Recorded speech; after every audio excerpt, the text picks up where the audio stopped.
years ago, all media agencies of the world published breaking news. Hundreds of bodies were found on the streets of a small Ukrainian town of Bucha, near Kyiv, all of them with their hands tied.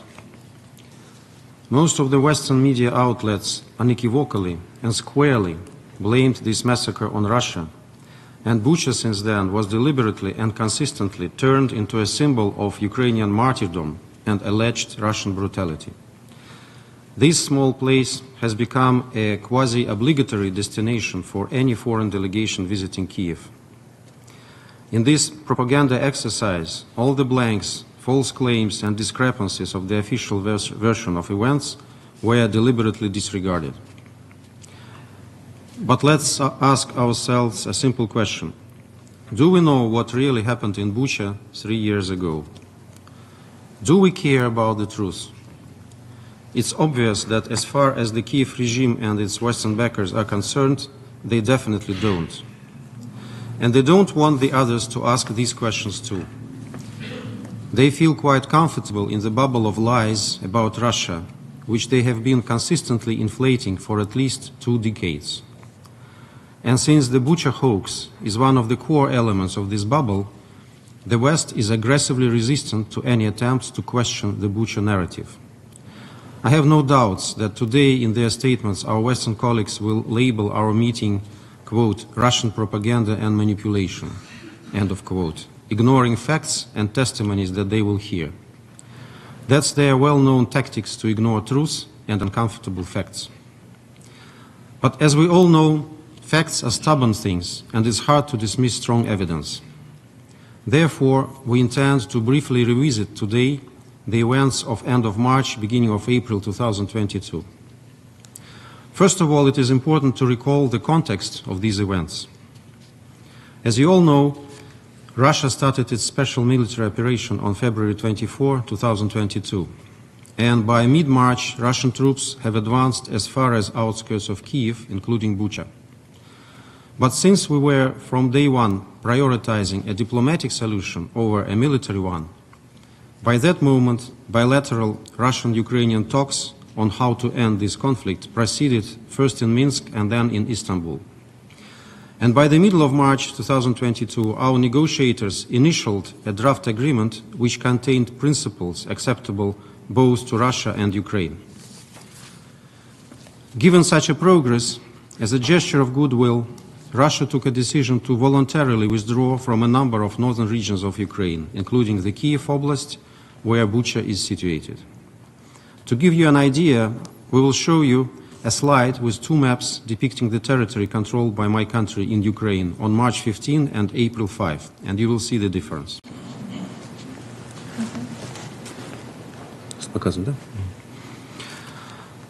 But as everyone knows today, these peaceful efforts were derailed primarily by our British colleagues who convinced Zelensky that if he rejects this peace offer and opts to fight for Western geopolitical interests, he will be able to defeat Russia with the economic and military support of the West.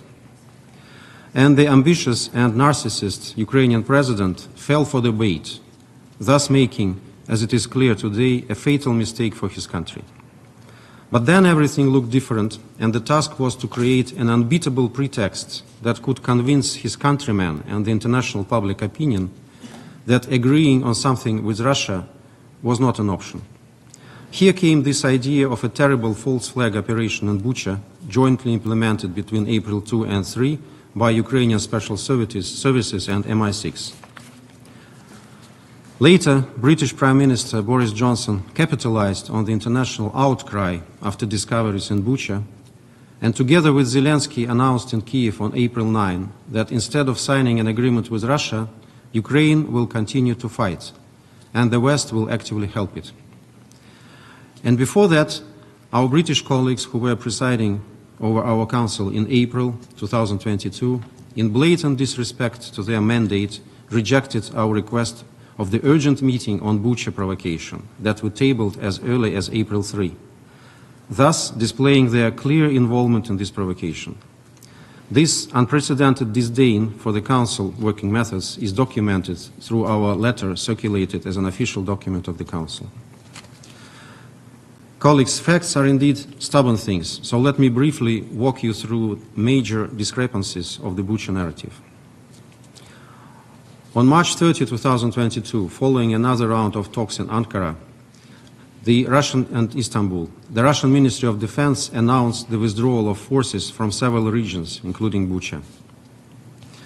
On March 31, the Bucha Town Council released a video statement from Mayor Anatoly Fedoruk, who announced the liberation of Bucha and confirmed that there are no Russian troops in the town, without mentioning any mass atrocities, dead bodies, killings, graves, or anything of this sort. Let us show you the video posted by Mr. Fedoruk. As you will see, he appears happy and smiling.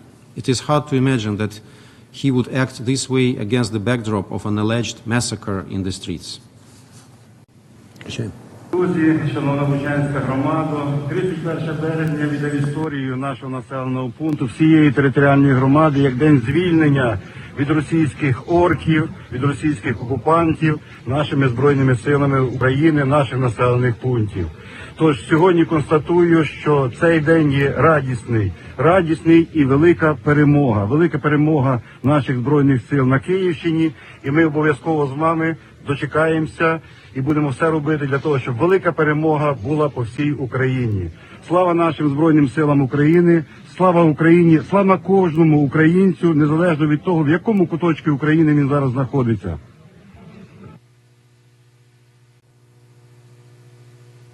So it's March 31st.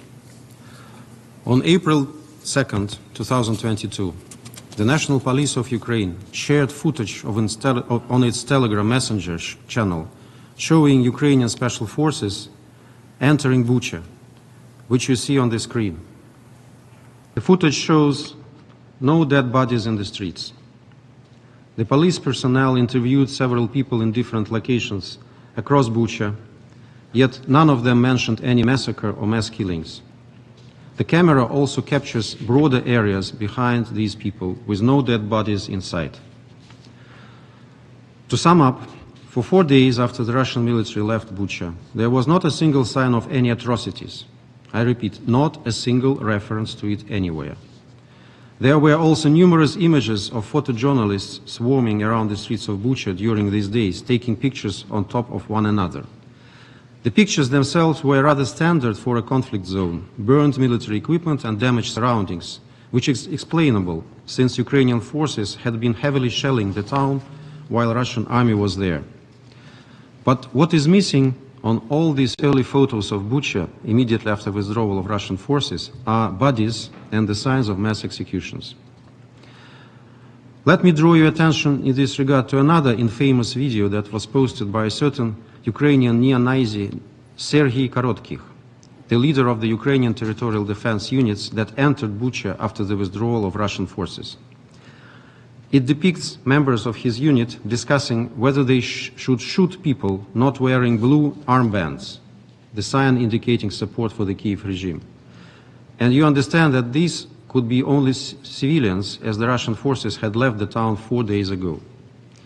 The commander's affirmative response is clearly heard, permitting such actions. Although Korotkikh hastily deleted his video, copies remain accessible online.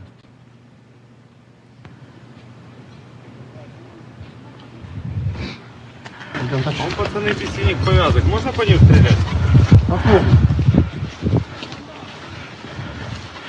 Он так спешил, что аж заехал на кентап. Это что? Тупо.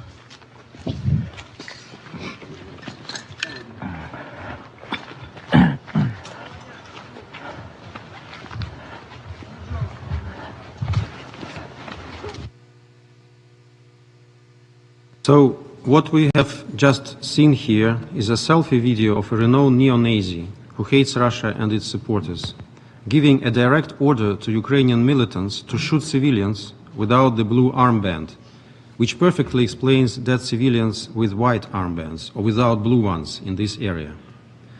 If it's not a smoking gun, what is it? And then, all of a sudden, shortly after the mentioned entry of Ukrainian forces, Ukrainian and Western media outlets circulated photos of several bodies in civilian clothes, What a coincidence after several days of silence about any signs of killed civilians lying in the streets. These images immediately raised multiple questions among experts. First, these were the same few bodies pictured from different angles, not hundreds or even thousands as claimed by the Kyiv regime. Second, Ukrainian propagandists and Western media claimed that these bodies had been lying in the streets of Bucha since March 11. The weather in Bucha was hot at this time, but the bodies don't have any signs of decomposition. Moreover, they are not stiff, and there are wounds with fresh blood on some of them, which is explainable if they had been killed 1 or 2 days before. One more unexplainable discrepancy. The bodies were visibly dirty since it was raining heavily during these couple of days. Yet the cloth used to tie their hands was visibly pristine white. The only plausible explanation is that their hands were tied just before the photo shoot to support the political narrative. Last, but definitely not least, many bodies had white cloth around an arm or leg, a sign used by the Russian armed forces to identify friendlies. In contrast to the pristine ribbons tying their hands, these pieces of cloth were visibly dirty from days of rain, suggesting that people were wearing them at the time of death. It is also a known fact that Ukraine used a different sign, a blue cloth or tape, to identify their friendlies. Looks fishy, doesn't it? And if I add to this that there are witnesses on how this false flag operation was committed. One of them is the French writer Adrien Bocquet, who visited Bucha in April and witnessed this provocation unfolding, with bodies brought from different places and piled together on the roads to create the appearance of mass killings. He is joining us today to tell the story of events in Bucha. Please, Mr. Bouquet, the floor is yours. Vous avez la parole. You have the floor.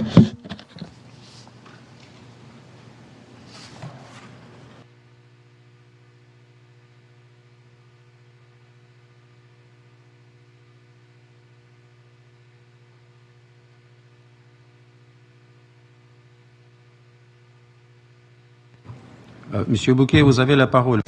Mr. Bouquet, you have the floor. Please take the floor.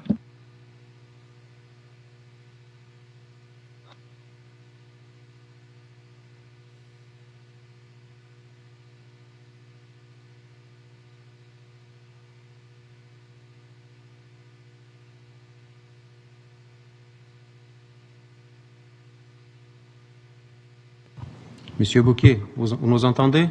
Mr. Bouquet, can you hear me? You have the floor. C'est à moi? Is it my turn? Yes, you have the floor. J'attends la confirmation. Je vous le confirme, s'il vous plaît. I'm awaiting confirmation. You have confirmation. Very well. Thank you. Good morning. Good afternoon, everyone. Thank you for listening to me today. My name is Adrien Bocquet. I'm a French national, and I'm a former serviceman in the French military. In March and in April 2022, I went to the Ukraine through the Polish border, and I worked with doctors and nurses to help provide care for the refugees. And let me just clarify, refugees. I did not in any way take part in the war, either on the Ukrainian or the Russian side.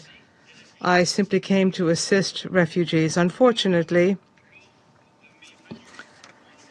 when I arrived in Ukraine, the Ukrainian army came up to us, more specifically the Azov unit. Just to spell things out, I was dealing primarily with medication,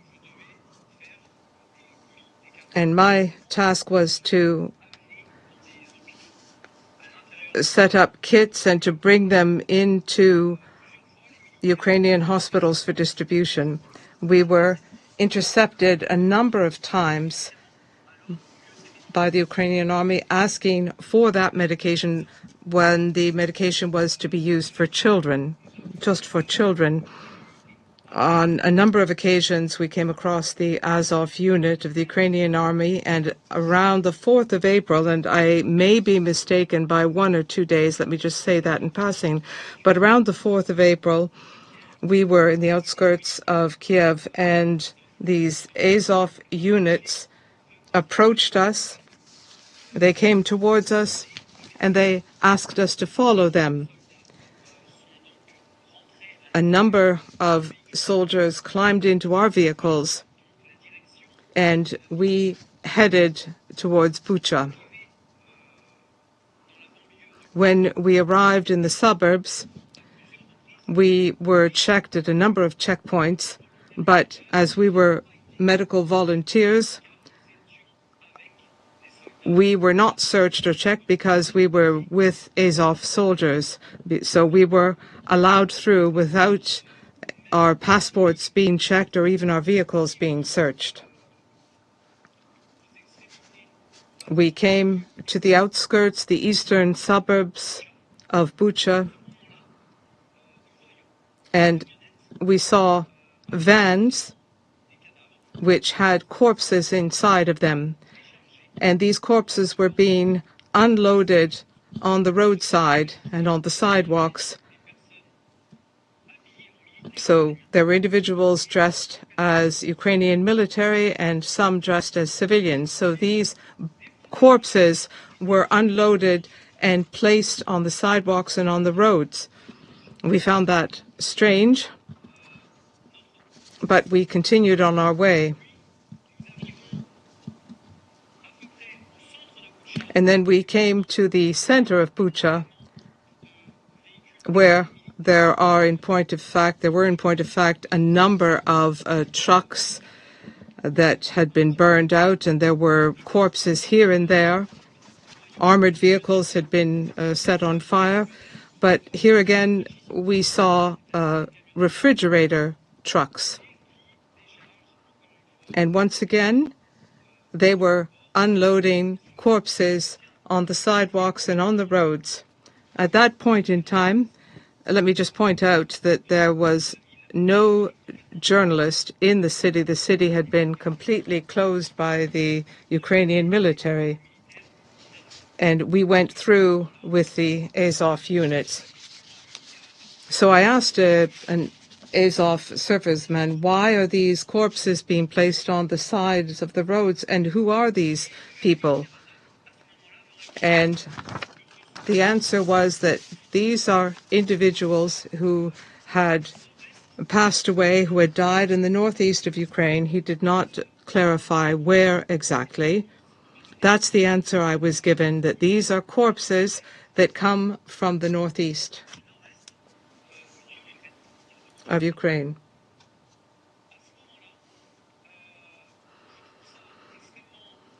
I found that very shocking and strange. It was odd that these bodies from another city were now being unloaded on the roads and sidewalks here. We couldn't understand. Can you hear me? Oh. Yes, I hear you. I'm sorry, there's some interruption. Не ваше. Максим, Вы меня сейчас слышите, да? Слышим, выключите, пожалуйста, микрофон, у нас не вы сейчас говорите. Извините. Maxime, it's the phone. Micro. Close. Oui. Close, please. Please. Pardon, oui. Hello? Hello?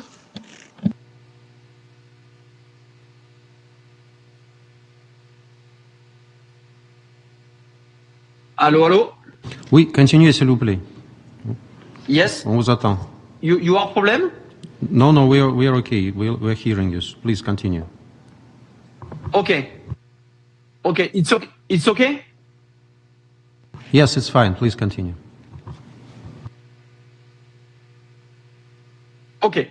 Donc je continue. I will continue. If there's a problem with the connection, please make some kind of a sign or tell me. Let me pick up where I left off.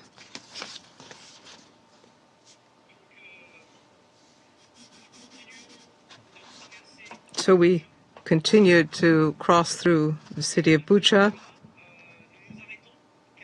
and we stopped because the military needed to pick a few things up. And at that point in time, we witnessed, I was not alone, we all witnessed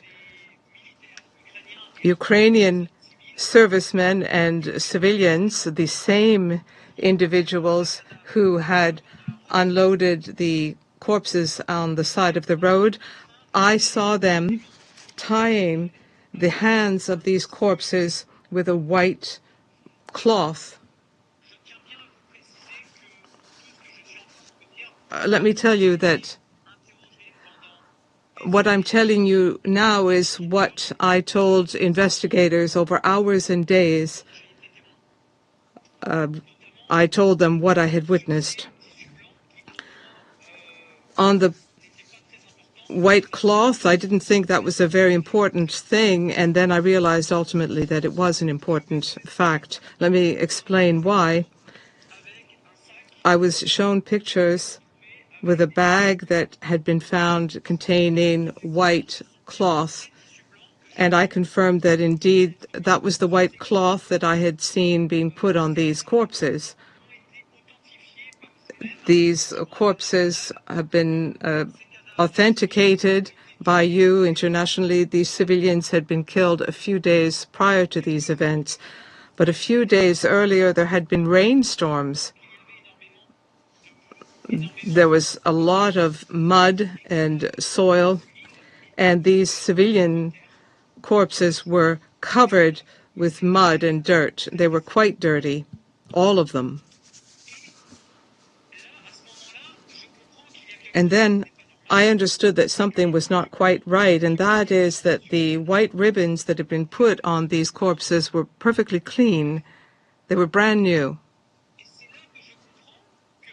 And that's when I understood that, in point of fact, the hands had been tied after these individuals had been killed, and at a time when there was no storm, when there were no rainstorms. So then I understood that what I had seen was a very important event, and that it meant that the Ukrainian army had indeed tied the hands of these corpses after the Russian military had left Bucha. And even if you don't believe me, all you have to do, and I invite you to do this, all you need to do is to look at all of the reports and the pictures of these corpses with their hands tied. Look at the state of the corpses, of their clothing, and then look at the white ribbons and the color of those ribbons. How is it possible for a corpse to be covered in mud and then to have these white ribbons that are perfectly clean? So I understood at that point in time that there was a problem.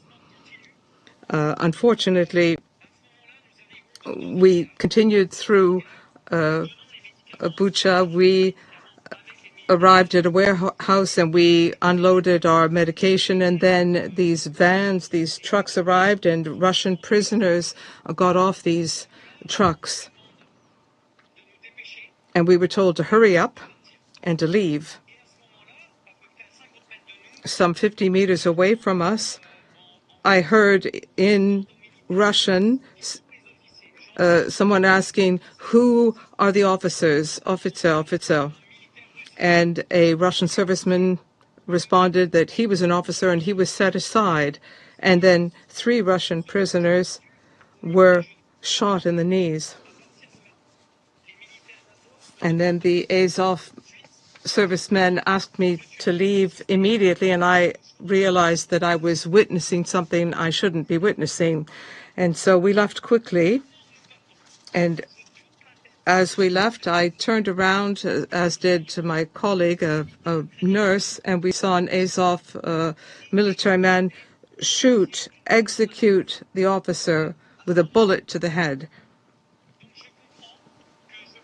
So I understood that I had just witnessed a war crime.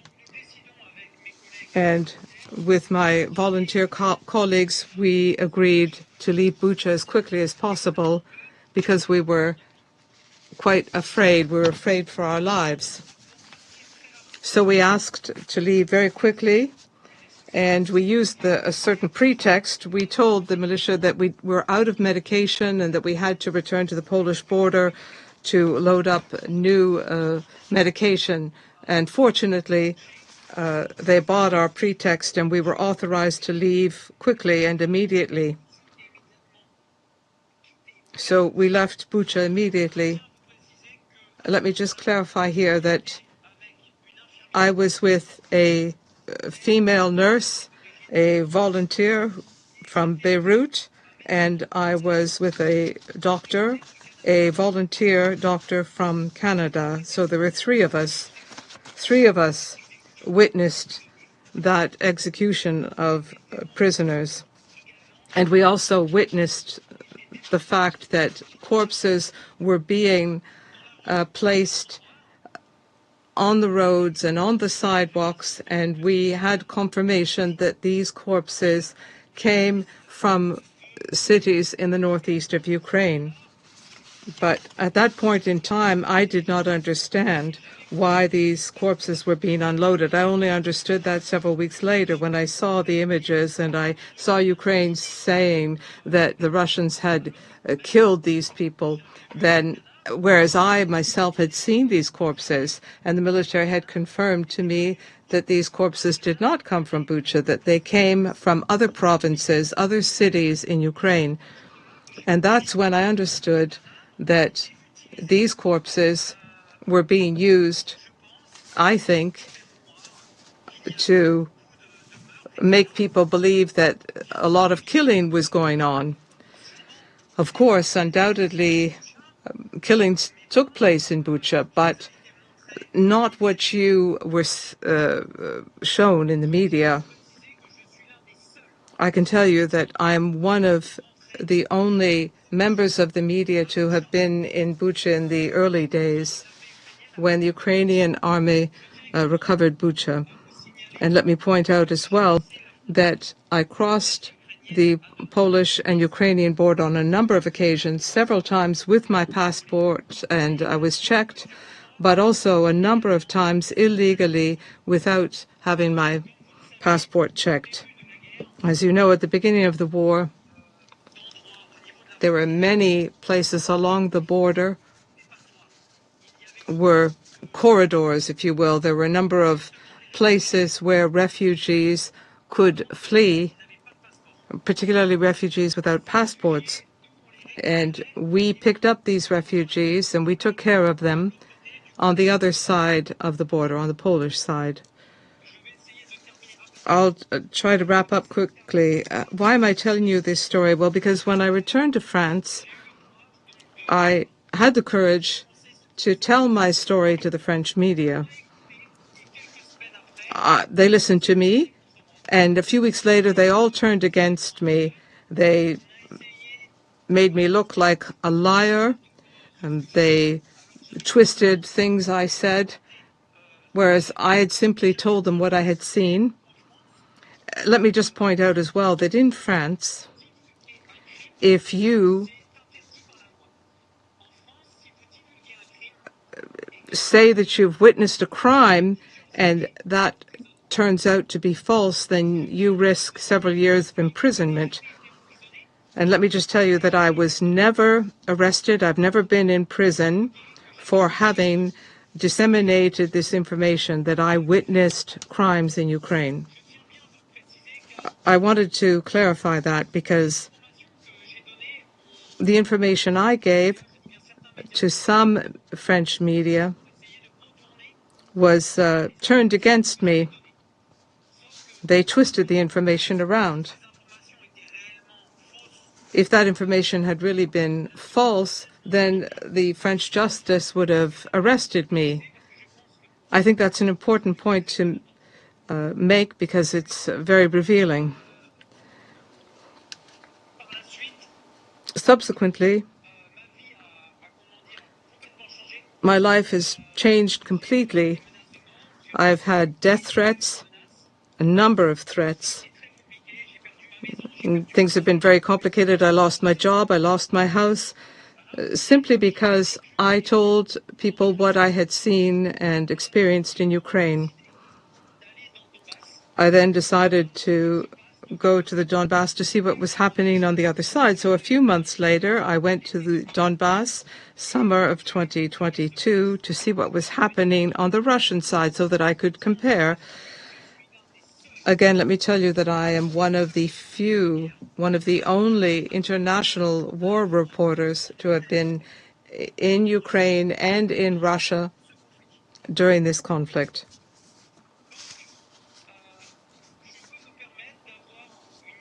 So I believe that I have an objective understanding of the situation.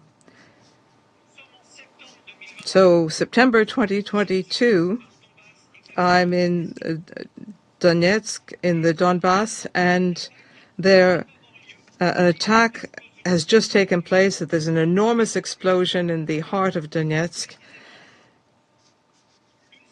More specifically, a brewery was attacked. And so I go to that site a few hours after the attack, and I realize, I take videos and pictures. I was filmed continuously so that I can assure you of the authenticity of the recording. And I saw a French shell, a French-made shell with a French series number. It was shot out of the Caesar howitzer, a French-made cannon. So we have proof that French weapons have been used by the Ukrainian army against civilians, primarily against a factory in the heart of Donetsk. So I filmed everything. As I said, we have the series number, we have the continuous video as proof of authenticity of this shell. And a few weeks later, there was a press conference, and we provided all of the proof of this attack against civilians. You have the authentication of this French shell that was used by the Ukrainian army against civilians. You may believe me or not. Believe it or not, you don't have to believe me, just look at the proof. I have the numbers on the shells, all of the irrefutable identifying tags that this shell is actually French-made, and it is a weapon that was shot out of a French-made cannon that was given to the Ukrainians. Why am I telling you about this attack? Because once I disseminated that information internationally, 3 weeks later, there was an attempt against my life. There was an attempt to kill me. There were 2 agents from the Ukrainian security services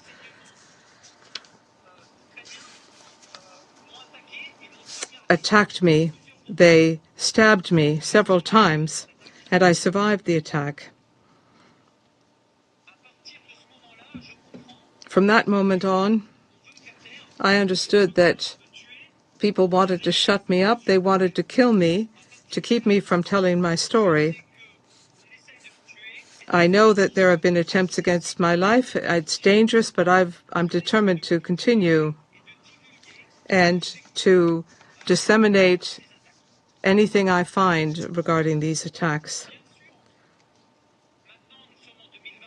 Of course, we're in 2025 now, and I've witnessed some 30 attacks against civilians in the Donbass with the use of French weapons.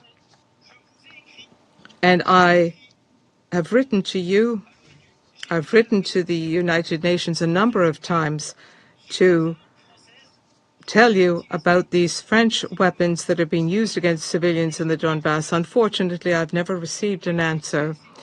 Today, I'm thankful to you for having listened to me, and my only request today would be, please, I beg you, please send investigators to the Donbass on the Russian side to come and identify these attacks which have been taking place for the past 3 years, please send investigators, UN investigators, to identify these attacks which have taken place in the Donbass on the Russian side. I have been in the Donbass. I spent some 2 years in the Donbass, and I never saw any UN investigator come to see what has taken place. So today,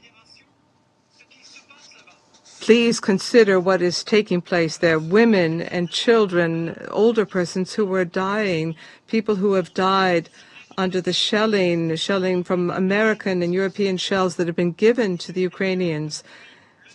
Since the very beginning, the Ukrainians are using American and European weapons to kill civilians. Please come investigate what is happening there. Please do that for the civilians. I remain at your disposal if you want any additional information. I've been investigating for more than 2 years. I've investigated these Western weapons that have been used against civilians. If you want me to come to New York to give you my reports over the past 2 years of these weapons used against civilians, I will come to New York and I will share everything with you that I have collected.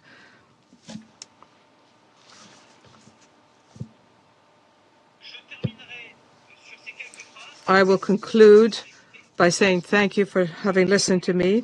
I have nothing to win in any of this. I've lost everything. I lost my family. I've lost my job. I've lost my house.